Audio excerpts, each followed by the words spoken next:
পাবনা জেলা স্বেচ্ছাসেবক দলের আহ্বায়ক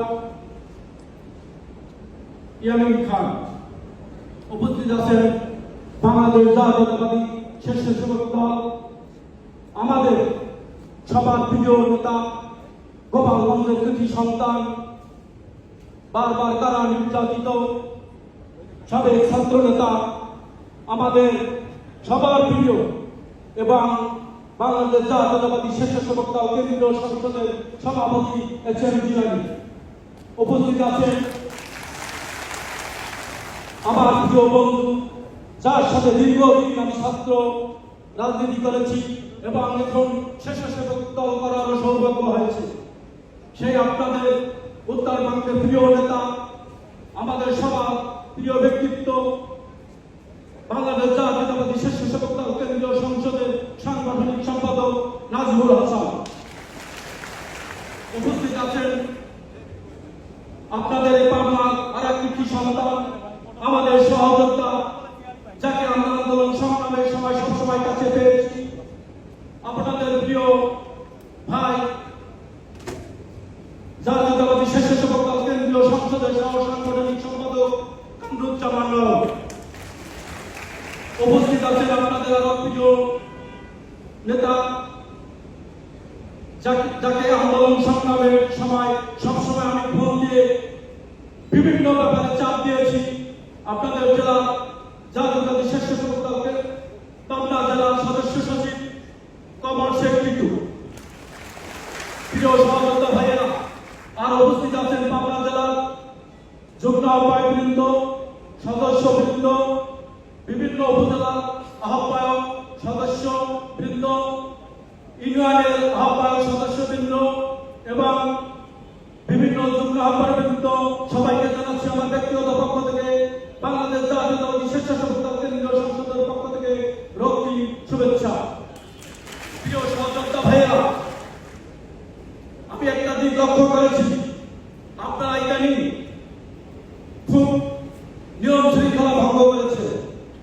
আমি চাই বাংলাদেশ জাতীয়তাবাদী স্বেচ্ছাসেবক দল একটি সুসংগঠিত স্বেচ্ছাসেবক দল আমরা পরিচালনা করার চেষ্টা করেছি। আমাদের সংগঠনের সভাপতি, সেক্রেটারি এ ব্যাপারে খুব সিরিয়াস। আপনারা লক্ষ্য করবেন, দলকে সুসংগঠিত করতে হলে আগে নিয়ম শৃঙ্খলা রাখতে হবে। দলের বিপদে বিবাদ থাকবে, তবে এই নয় দলকে ক্ষতি করে আপনারা কিছু করবেন, সেটা কিন্তু আমরা মেনে নিব না। প্রিয় সহযোদ্ধা ভাইয়েরা, আমি আপনাদের এখানে টিমের দায়িত্ব পাওয়ার পর থেকে এর যাবৎ যত আন্দোলন সংগ্রাম হয়েছে, আমি কিন্তু আপনাদের পাশে থাকার চেষ্টা করেছি, আমি কিন্তু হারিয়ে যাইনি। আমি সব সময় রাজপথে দেখেছি, আমাদের সংগঠনের সভাপতি সেক্রেটারি নেতৃত্ব আমরা মেনে চলেছি। আপনাদেরও মানতে হবে, দলকে আগে আমাদের সুশৃঙ্খল বজায় রাখতে হবে। প্রিয় ভাইরা, আমরা বিগত আন্দোলন সংগ্রামে শেখ হাসিনার যে দুঃশাসনের বুদ্ধে আমরা অনেক কষ্ট ত্যাগ স্বীকার করেছি, আপনারাও ত্যাগ স্বীকার করেছেন। এটির মূল্যায়ন করতে হলে আগে আমাদের নিয়ম শৃঙ্খলা এবং দলকে সুসংগঠিত করতে হবে। আপনাদের আন্দোলন সংগ্রামে দীর্ঘদিন রাজপথে ছিলেন, আপনাদের অবশ্যই মূল্যায়ন হবে। আমাদের প্রিয় নেতা দেশ তাদের প্রমাণ বলেছে, যারা দলের ত্যাগ স্বীকার করেছেন তাদের আগে আমাদের মূল্যায়ন, তারপর নতুন যারা আসেন তারপর তাদের। প্রিয় সহযোদ্ধা ভাইয়েরা, দীর্ঘদিন যাবৎ আমরা আন্দোলন সংগ্রাম করেছি, জেল খেটেছি। আমরা এই আন্দোলন সংগ্রামের প্রতিফলন হলো আমরা স্বাধীন দেশে বাস করতেছি।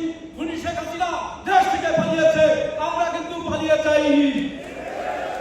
প্রিয় সহযোদ্ধা ভাইয়েরা, আপনারা একটা লক্ষ্য করবেন, আগামী ফেব্রুয়ারিতে আমাদের নির্বাচন।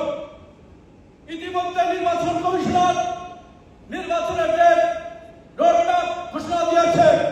আমাদের এখন দায়িত্ব হলো কিভাবে দেশে নির্বাচন হয়, কারণ দেশে যেন কেউ কোনো বিবাদ সৃষ্টি না করতে পারে।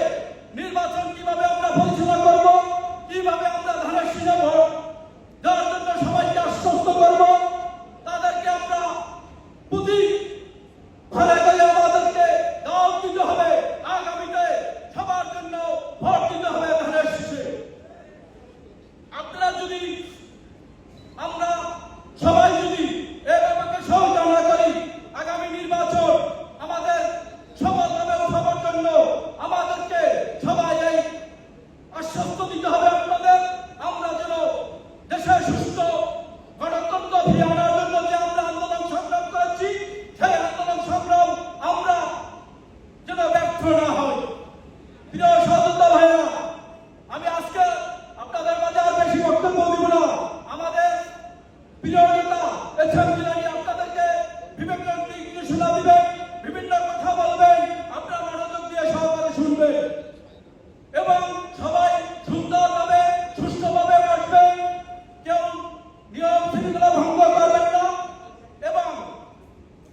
বাংলাদেশ জাতীয়তাবাদী স্বেচ্ছাসেবক দলের এই আজকের মাননীয় সভা আমরা সবাই সুষ্ঠুভাবে শেষ করব ইনশাআল্লাহ। এই বলে আমি আমার বক্তব্য শেষ করছি। বাংলাদেশ জাতীয়তাবাদী স্বেচ্ছাসেবক দল জিন্দাবাদ। শহীদ রাষ্ট্রপতি জিয়াউর রহমান অমর হোক। বাংলাদেশ জাতীয়তাবাদী বিএনপির চেয়ারপারসন দেশনেত্রী বেগম খালেদা জিয়ার রোগ মুক্তি কামনা করছি।